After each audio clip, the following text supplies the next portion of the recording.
ಕಾಲ್ಗೆಜ್ಜೆ ನಾದದಲ್ಲಿ ನನ್ನ ಗುಂಡಿಗೆ ಗೂಡು ಇದೆ, ಕೈಬಳೆ ಸದ್ದಿನಲ್ಲಿ ನನ್ನ ಆಸೆಯ ಬುತ್ತಿ ಇದೆ. ಸಿಂಧೂರ ಬಿಂದಿಗೆಯಲ್ಲಿ ನಾ ಜೀವವ ತುಂಬಿದೆಯಲ್ಲಿ, ನೀನಿಟ್ಟ ಕಾಡಿಗೆಯಲ್ಲಿಯೋ ನಾನಿಟ್ಟೆ ಪ್ರೀತಿಯ ಬಳ್ಳಿ. ನನ್ನ ಬಣ್ಣದ ಮನಸ್ಸಿನಲ್ಲಿ ನಿನ್ನ ಚಿತ್ರವ ಕೆತ್ತಿಸುವಿ, ಯಾರೂ ಇಲ್ಲದ ಆ ಊರಲ್ಲಿ ನಾನೇ ನಿನ್ನವನಾಗಿರುವೆ.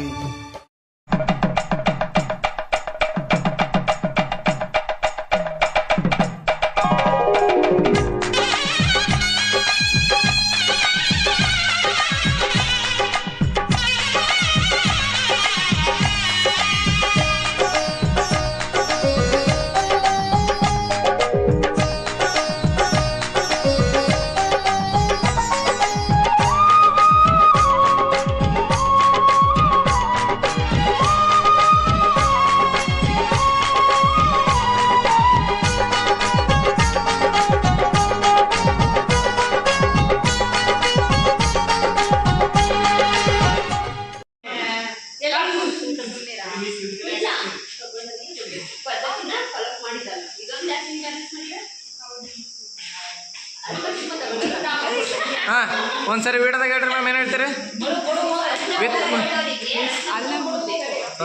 ಅದಲ್ಲ ಬಂದು ಹುಡುಗನ ಸೋದರತೆಯಾಗಿ ಮುಂದೆ ನಿಂತು ಎಲ್ಲ ಕಾರ್ಯಕ್ರಮಗಳನ್ನು ನಡೆಸ್ಕೊಡ್ಬೇಕು.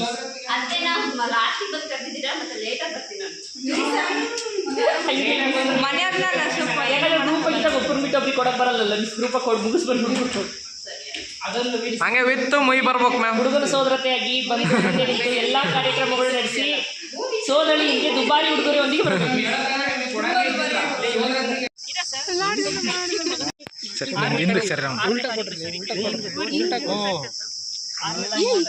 ನೀನ್ ಯಾಕೆ ಬರ್ತಿ? ಇಲ್ಲ ಇಸ್ಕಂದ್ರೆ ಕೊಡು. ಇದೇನು ಕುಯ್ಡಬೇಕು ಸುಮ್ಮನೆ.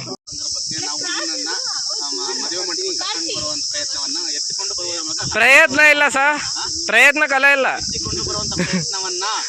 ಮಾಡೇ ಮಾಡ್ತೀವಿ ಹೇಳ್ತಾ ಈ ಸಂದರ್ಭದಲ್ಲಿ ನಾವು ಆಹ್ವಾನ ಪತ್ರಿಕೆಯನ್ನು ಸ್ವೀಕಾರ ಮಾಡ್ತಿದ್ದೇವೆ.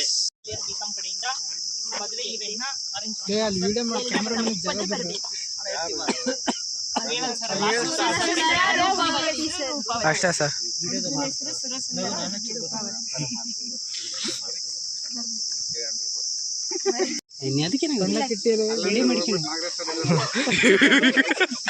ಸುಮ್ಮನೆ ಅತ್ತೆ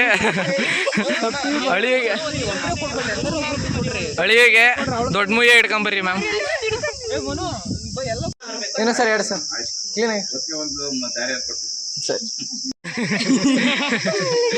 ಸರ್, ತಪ್ಪದೆ ಬರ್ಬೇಕು ವಿತ್ ಮುಯಿ. ಮುಯ್ಯಲ್ದಲ್ಲ ಇಲ್ಲ, ಮುಯ್ಯಲ್ದಲ್ಲ ಇಲ್ಲ ಸರ್, ತಪ್ಪದೆ ಬರ್ಬೇಕು ನಿಮ್ಮ ಕಡೆಯಿಂದ ಹುಡುಗಿಗೆ. ಇದನ್ನ ನಮ್ಮ ಕಡೆಯಿಂದ ತಟ್ಟೆ ಲೋಟ ಗಂಗಳ ಮುಯಿ ಅಂತ ಇದ್ದೇ ಇರುತ್ತೆ ಸರ್. ಮುಯಿ ನಾವು ಗಣೇಶನ ಏನ್ ಸರ್, ನಾವು ಗಣೇಶನ ವಿಗ್ರಹವನ್ನ, ಪುನೀತೋತ್ತಮ ಫೋಟೋವನ್ನ ಅಥವಾ ಬೇರೆ ಕೃಷ್ಣ ಫೋಟೋವನ್ನ ಕೊಡ್ಲಿಕ್ಕೆ ನಾವು ಬಯಸಿದಿಲ್ಲ. ನಾವು ಹಳೆ ಸಂಪ್ರದಾಯದಂತೆ ತಟ್ಟೆ ಲೋಟ ಬೇಸನ್ನನ್ನು ಮುಯಿ ಮಾಡ್ತೇವೆ.